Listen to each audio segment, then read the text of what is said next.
అమెరికాలో మరో తెలుగు విద్యార్థి అనుమానాస్పద స్థితిలో మృతి చెందాడు. తెలంగాణలోని హనుమకొండ జిల్లాకు చెందిన రాజేష్ అమెరికాలో ఉన్నట్టుండి చనిపోయాడంటూ కుటుంబానికి అక్కడి నుంచి ఫోన్ రావడంతో ఒక్కసారిగా విషాద ఛాయలు అలుముకున్నాయి. 9 నెలల క్రితమే రాజేష్ తండ్రి కూడా చనిపోగా ఇప్పుడు ఈ ఘటనతో కుటుంబం అంతా శోకసంద్రంలో మునిగిపోయింది.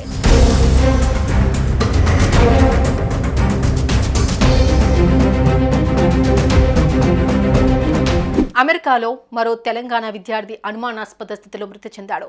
హనుమకొండ జిల్లా ఆత్మకూరుకు చెందిన 32 ఏళ్ల ఏరుకొండ రాజేష్ 2015లో ఉన్నత చదువుల నిమిత్తం అమెరికాకు వెళ్లాడు.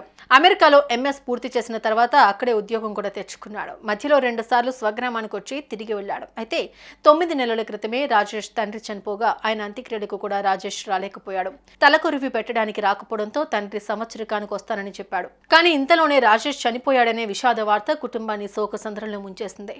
అనుమానాస్పద స్థితిలో రాజేష్ చనిపోయాడంటూ సమాచారం రావడంతో కుటుంబ సభ్యులు కన్నీరు మున్నీరుగా విలపిస్తున్నారు.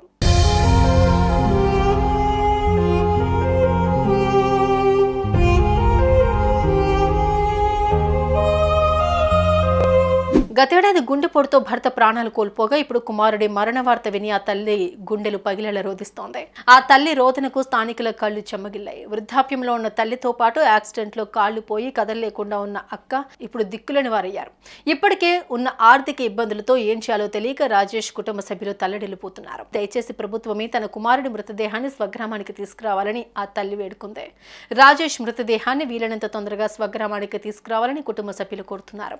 ఆర్థికంగా ఎలాంటి ఆధారం లేకుండా మిగిలిపోయిన ఆ కుటుంబానికి ప్రభుత్వం ఆర్థిక సాయం అందించాలని స్థానికులు కోరుతున్నారు.